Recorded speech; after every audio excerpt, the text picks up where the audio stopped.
जीवन एक गरीब दूध वाला था। वो गांव में घूम घूम कर दूध बेचा करता था। दूध ले लो, दूध, गाय का दूध, ताजा ताजा दूध। भैया 1 लीटर दूध दे दो। गांव के कई लोग जीवन से दूध खरीदते थे और दूध बेचकर कमाए हुए पैसों से जीवन के परिवार का गुजारा हो रहा था। पर जीवन की पत्नी राधा हमेशा उसे नई गाय खरीदने की सलाह दिया करती थी। हमारी गाय बूढ़ी हो चुकी है, अब ये ज्यादा दूध भी नहीं देती। आपको इसे बेचकर नई गाय खरीद लेनी चाहिए, जिससे आपकी आमदनी अच्छी हो। तुम्हें कितनी बार कहा है कि इस गाय को बेचने की बात मत किया करो। ये गाय मुझे मेरी माँ ने दी थी और कहा था कि इसका अच्छे से ख्याल रखना। ये बस गाय नहीं है, मेरा परिवार है राधा। ठीक है, कम से कम आप इतने पैसे तो इकट्ठा करने की कोशिश कर सकते हैं, जिससे हम नई गाय खरीद सके। हाँ, मैं कोशिश करता हूँ। जीवन को अपनी गाय से बहुत प्यार था। वो अपनी गाय का बहुत ख्याल रखता था। उसे अपने हाथों से खाना खिलाता और उसके साथ बातें भी किया करता था। अरे गौ माता, आपके साथ एक और गाय आएगी, आप उसे भी अपनी सहेली बना लेना। पक्का नहीं बता सकता कि कब आएगी, पर मैं पैसे बटोर रहा हूँ। उम्मीद है कि जल्द ही आ जाएगी। आप ऐसे ही अपनी कृपा मुझ पर बनाए रखना। अब से जीवन अगल बगल के गांव में भी दूध बेचने जाया करता था और सारा दूध बेचकर ही आया करता था। जो भी पैसे ज्यादा मिलते उन्हें एक गुल्लक में जमा किया करता था। जल्दी हमारी नई गाय आने वाली है। हाँ, आ जाएगी। महीने बीते और जीवन अब भी दूध बेचकर पैसे कमाता था। एकाएक जीवन की गाय की तबीयत खराब हो गई। इन्हें क्या हुआ? पता नहीं, कल तक ठीक थी, पर आज खाना अचरा खिलाते ही उल्टी कर रही है। हे भगवान, मैं अभी डॉक्टर को बुलाकर लाता हूँ। जीवन दौड़ते हुए पशुओं के डॉक्टर के पास गया और उन्हें अपने घर ले आया। ये देखिए डॉक्टर साहब, मेरी गौ माता कुछ भी नहीं खा रही है, बस उल्टियाँ कर रही हैं। लगता है इनका पेट खराब है और ये बहुत कमजोर भी लग रही हैं। ये समस्या कितने दिनों से हो रही है? कल रात तक तो गौ माता ठीक थी, बस एक ही दिन में ऐसी हालत, ये चिंताजनक है। खैर, मैं दवाइयां दे देता हूँ, देखते हैं क्या बदलाव होता है। जी। डॉक्टर ने गाय को इंजेक्शन लगाया और कुछ बड़ी बड़ी गोलियां गौमाता के मुंह में डाली। मेरी गौ माता कब तक ठीक हो जाएंगी डॉक्टर? कुछ कह नहीं सकते। गाय की उम्र हो गई है, अगर दवाइयों ने सही असर किया तो जल्द ही ठीक हो जाएंगी। मैं कल सुबह वापस आऊंगा जांच करने। ठीक है डॉक्टर साहब। डॉक्टर चला गया और जीवन रात भर अपनी गौमाता के पास ही बैठा था। अचानक रात को उसकी गौमाता रोने लगी। क्या हुआ गौ माता, क्या हुआ? जीवन की गौमाता के आंसू रुक ही नहीं रहे थे।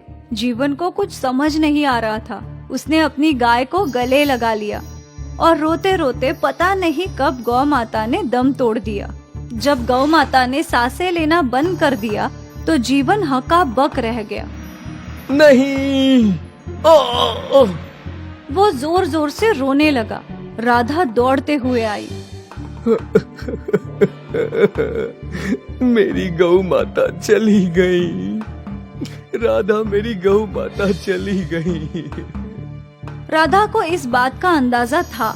गाय की उम्र हो चुकी थी, पर जीवन के लिए उसकी गाय ही उसका सब कुछ था। गौमाता की मौत से जीवन को गहरा सदमा लग गया था।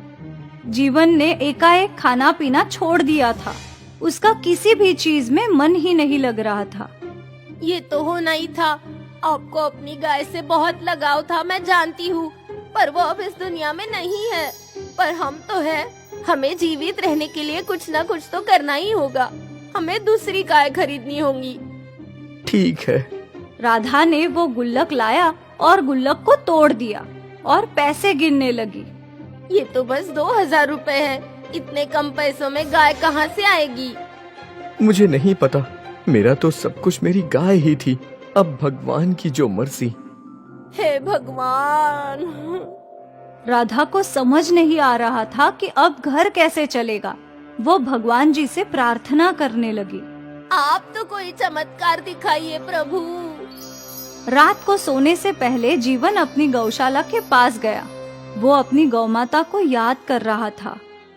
यहाँ मेरी गौ माता सोया करती थी और वहां मैं उनके पीने के लिए पानी भर के रखता था। अब वो नहीं है तो ये पानी की टाकी भी खाली है। भगवान जी, आपने मेरी गौ माता को क्यों छीन लिया? जीवन फिर से उदास हो गया और घर के भीतर चला गया। जीवन और राधा सो गए और जीवन के सपने में उसकी गौ माता आई। जीवन, तुमने मेरा बहुत अच्छे से ख्याल रखा है। अब मैं नहीं हूँ, पर फिर भी जिंदगी भर तुम्हें दूध की कमी नहीं होगी। जीवन का सपना खत्म कि अचानक बरसात शुरू हो गई। बरसात की आवाज से राधा की आँख खुल गई। इस मौसम में बरसात? राधा ने खिड़की से झांका तो बाहर बरसात हो रही थी, पर ये बरसात कुछ अलग थी। पानी का रंग सफेद था। ये ऐसी कैसी बरसात? राधा ने जीवन को उठाया। देखिए ना, सफेद रंग की बरसात हो रही है। क्या? जीवन ने भी खिड़की से झांका तो वो दंग रह गया।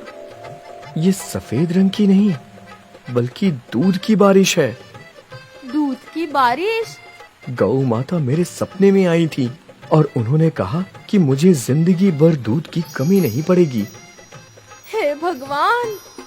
कुछ देर में बरसात रुक गई और फिर राधा और जीवन घर के बाहर आए तो उन्होंने देखा कि बाहर रखे सारे बर्तन और पानी की टांकी दूध से भरी हुई थी। इतना सारा दूध! गौ माता ने हमारी जिंदगी संवार दी। धन्यवाद गौ माता। जीवन ये दूध इकट्ठा करके गांव में बेचने लगा। दूध ले लो, दूध, गाय का दूध, ताजे ताजे दूध। गांव वालों ने हमेशा की तरह जीवन से दूध खरीदा, पर जब किसी मरीज ने वो दूध पिया तो उसकी बीमारी ठीक हो गई। देखो बहू, मेरे घुटने का दर्द ठीक हो गया।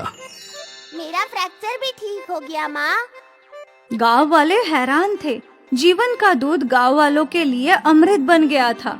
अगली रात फिर से दूध की बारिश हुई। सारे बर्तन और टंकी दूध से भर गई और सुबह होते ही लोगों ने दूध के लिए लंबी कतार लगा ली। बेटा, सुना है तेरे दूध से बीमारी ठीक होती है। मुझे भी थोड़ा दूध दे दे। ये लीजिए अम्मा। दूर दूर से लोग जीवन का दूध खरीदने के लिए आने लगे। एक और जीवन की आमदनी बढ़ गई और दूसरी ओर इस अमृत दूध से लोगों का भला होने लगा। जीवन की गौमाता ने जीवन की जिंदगी संवार दी, दूध की बारिश करवा के।